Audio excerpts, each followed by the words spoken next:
Le doy la bienvenida a la siguiente ponencia titulada Solo hay lugar para uno: marginalidad y persecución de las prácticas religiosas grecorromanas en el Mediterráneo cristiano. A lo largo de esta ponencia abordaremos las cuestiones más relevantes en torno a los conflictos de tipo religioso y cultural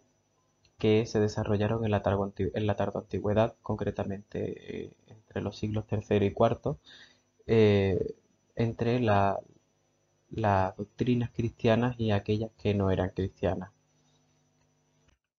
En el mundo mediterráneo antiguo fue un espacio, consideramos que hay que partir de la idea de que era un espacio multicultural, multilingüe y muy variado, en el que no solo funcionaban las instituciones romanas o las instituciones helenísticas que hasta ese momento se habían impuesto mediante pues la expansión romana y previamente la expansión eh, helenística por todos los territorios del Mediterráneo, sino que también existían, más allá de esas macroestructuras, existían estructuras locales o mejor dicho, culturas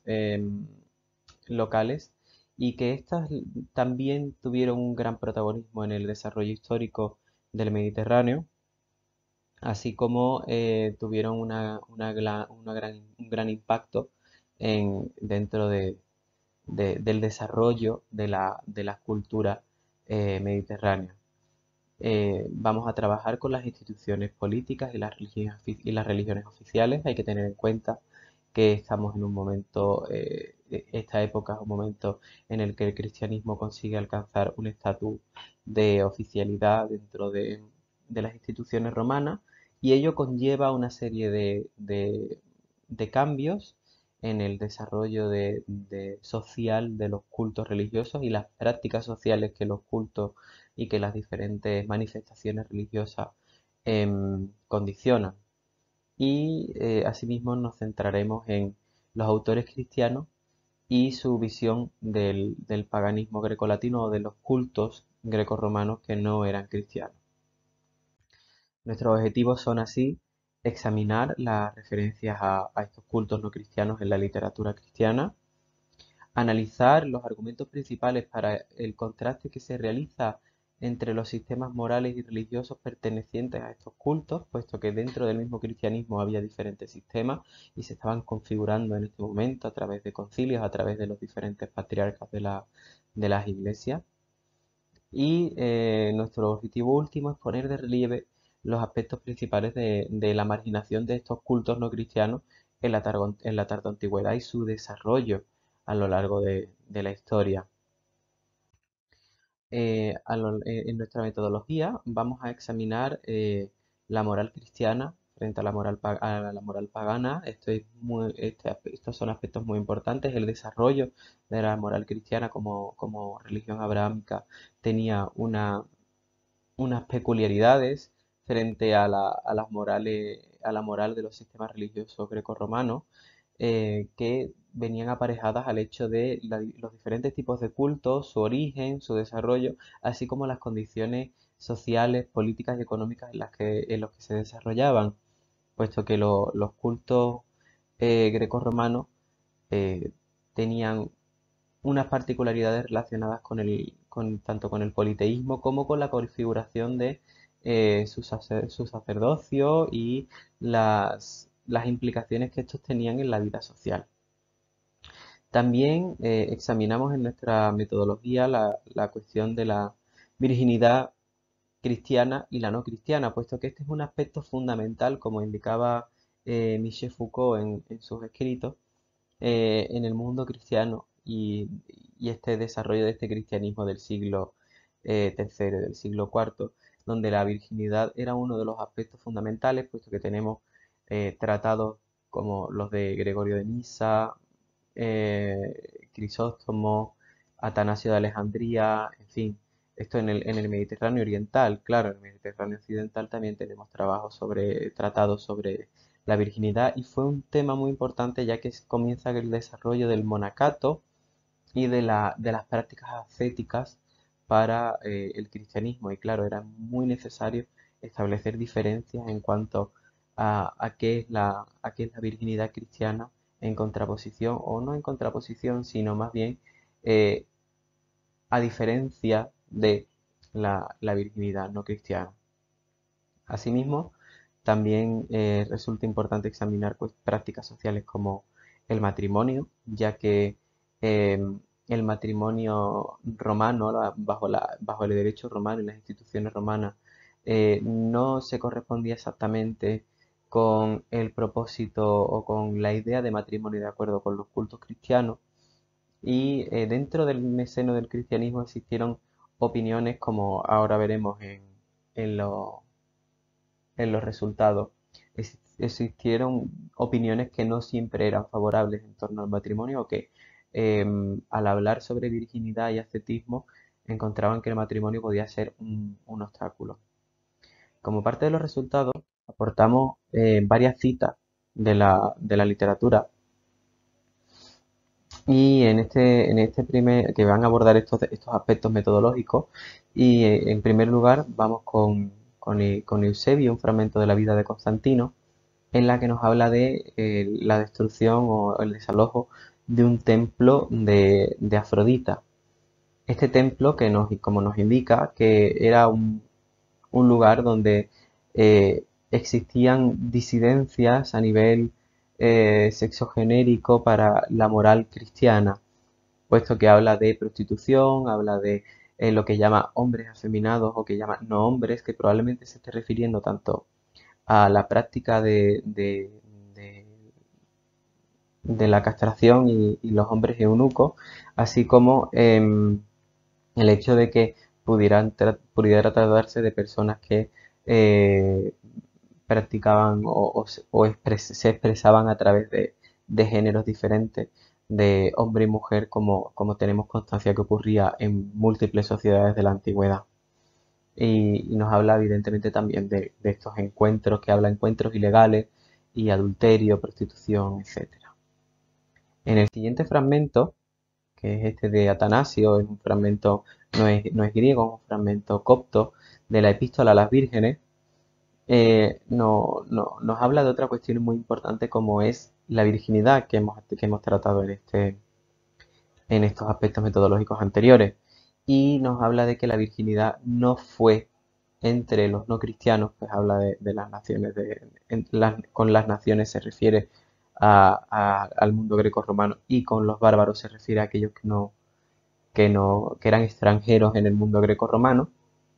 Habla de que la virginidad no se daba, y que desconocí por puesto que la virginidad cristiana solo se produce dentro del conocimiento de la doctrina cristiana. Y por último, el último fragmento que aporto es muy breve, es una frase de Gregorio de Nisa. Es un fragmento mucho más extenso, pero por cuestión de espacio he decidido tomar una frase muy representativa, que es hablando sobre el matrimonio en su tratado sobre la virginidad, y nos habla de que es el principio de todas las situaciones absurdas de la vida, citando que el matrimonio efectivamente es contrario a la práctica ascética de la virginidad. Y esto sería pues un tema de debate y muy contestado a lo largo del tiempo. Entonces, a través de estos fragmentos hemos visto cómo los cultos paganos no eran desconocidos para los patriarcas cristianos, si bien la manera de expresarlos y la manera de describirlos evidentemente estaban muy condicionadas por el juicio moral y el juicio ético que estos patriarcas hacían sobre, sobre las culturas más que las culturas, sobre los cultos grecorromanos. Eh, Evidentemente, cuando trabajamos estos fragmentos debemos tener en cuenta el punto de enunciación y comprender que cuando se describe ese templo de Afrodita, como ocurre en el caso de Eusebio, ¿no? Esa cita de la vida de Constantino,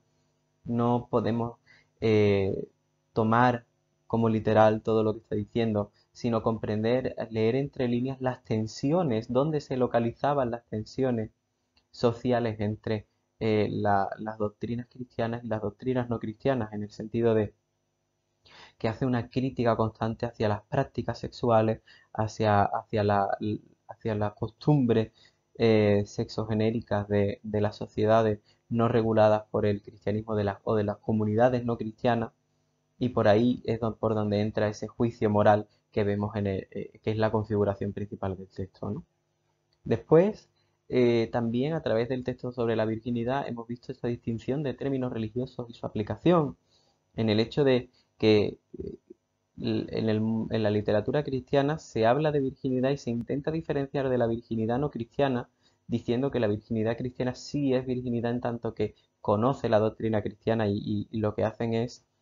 resignificar el concepto de virginidad y eliminar la idea de virginidad dentro de los cultos grecorromanos, y por lo tanto invalidan experiencias o invalidan prácticas como la de las vestales, las sacerdotisas vestales que tenían que guardar una serie de años de virginidad, pero que estos no eran condicionados para el resto de su vida, mientras que en el mundo cristiano, en la doctrina cristiana, la virginidad es una práctica que debe mantenerse durante la vida. Y por último, vemos las controversias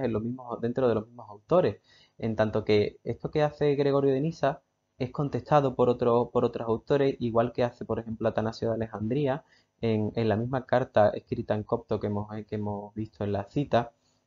No pone el matrimonio a la virginidad, sino que dice que son compromisos de tipo religioso diferentes, en el que las personas que lo acometen están expresando su religiosidad a través de cometidos diferentes, y que por lo tanto no deben oponerse el uno al otro, sino más bien comprender que los requerimientos a nivel de devoción y a nivel de práctica social son diferentes, ¿no? Entonces pasamos a nuestras conclusiones, que nos invitan a conocer el contexto de las controversias religiosas a través de las fuentes originales, que es muy importante trabajar las fuentes originales y comprender que estas controversias no surgían simplemente en el terreno de lo dogmático, de lo doctrinal, sino que tenían una manifestación en las condiciones materiales de los individuos, y que están muy, muy marcadas por el hecho de que hay instituciones políticas y que los cultos mantienen o no un estatus de oficialidad, que este estatus cambia, y que también este estatus se puede mantener y se mantiene a través de, en cierto modo, confrontar un mundo frente a otro, y hacerle, y claro, y ahí es donde surgen estos desencuentros, ¿no? Estos encuentros donde, en cierto modo, los textos también demuestran que la doctrina cristiana no se alejaba tanto de doctrinas no cristianas. Sin embargo, sí que se genera un desencuentro y una renovación de las ideas en torno al cristianismo, para que éstas se vayan acomodando y se vayan diferenciando de otras prácticas culturales, como las prácticas culturales no cristianas grecorromanas, y que configuran en gran medida el panorama político y cultural, social, y hasta cierto punto también económico, acerca de la organización de la economía de las comunidades en todo el Mediterráneo de la tardoantigüedad. Sin más, espero que hayan disfrutado de esta ponencia, y si tienen alguna pregunta, alguna cuestión, estaré encantado de responder a continuación.